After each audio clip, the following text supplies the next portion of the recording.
Hello everyone and welcome back. Today we're going to start off with 5 finger breathing. So I know we did our finger breathing last time, but the 5 finger breathing just focuses on one hand. So when I try my bar, we're going to go up the thumb and then we're going to pause and then we're going to go down, breathing out.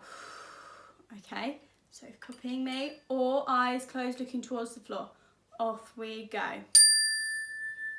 So breathing in, pause, breathing out. Breathing in, up your finger, pause, breathing out. Breathing in, up your finger, pause, breathing out. Breathing in, up your finger, pause, breathing out. Breathing in, up your finger, pause, breathing out. Amazing, well done everyone. So that's the 5 finger breathings. We just focus on the one hand. Today we're going to be reading Grandad's Island, and it's by Benji Davis and published by Simon & Schuster. At the bottom of Sid's garden, through the gate and past the tree, was Grandad's house. There was a key underneath a flower pot, and Sid could let him in any time that he liked. One day, Sid called round to see Grandad, but he wasn't in any of the usual places. Then, just as he was about to leave, Sid heard Grandad calling. "Ah, there you are," said Grandad. "There's something I want you to see." Sid carefully climbed up the ladder. He had never been in Grandad's attic before. It was full of old boxes and things that Grandad had collected from all around the world. At the far end of the attic, Grandad pulled a sheet down from the wall to reveal a big metal door. "After you, Sid," he said.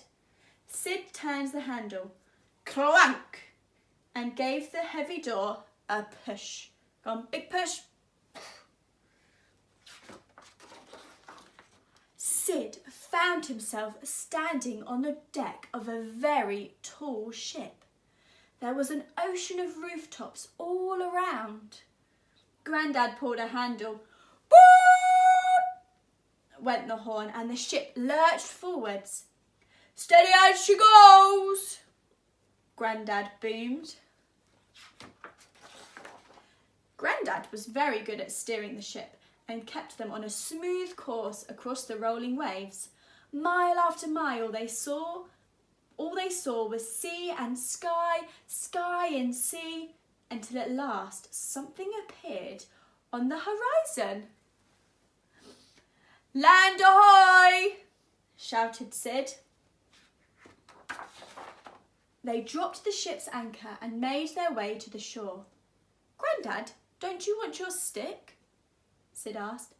"No, I think I'll be all right," said Grandad. In the thick of the jungle island, it was very hot. "Whew. We must find a good spot for a shelter," said Grandad.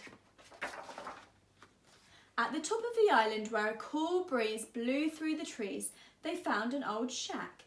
There was a lot to do, but with a little help, they soon had everything ship-shape.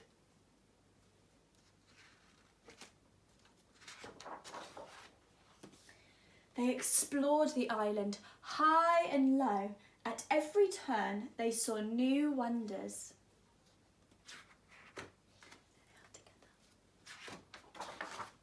It was the most perfect place. Sid wished they could stay forever, but he knew that it would soon be time for them to leave. "Sid, there's something I've been meaning to tell you," said Grandad. "You see, I'm thinking of staying." "Oh," said Sid, "but won't you be lonely?" No, I don't think I will," said Grandad, smiling. That's very cool there. Before he set sail, Sid hugged Grandad one last time. He would miss him very much. Everyone came to wave goodbye. Bye, Sid. Bye, Grandad. Across the waves, the ship chugged and churned.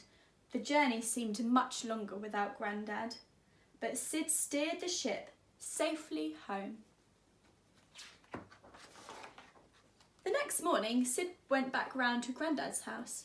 It was just the same as it had always been, except Grandad wasn't there anymore. In the attic, it was very quiet. The big metal door wasn't there. It was as if he had never been there. It was as if it had never been there at all. Then Sid heard something tapping at the window. He wondered what it might be. There on the window ledge was an envelope. Sid carefully prized it open. There's Grandad. That's a lovely book. So, for your activity with this book today, you can write a letter to someone that maybe you're missing, and if you go on an essential journey, you can maybe even post it, which would be very exciting. And for tomorrow, mindfulness activity, you will need a piece of food. So normally we use raisins. Sometimes I use minstrels because they're a bit more exciting. But make sure, if you're bringing any different types of food tomorrow, that it doesn't melt.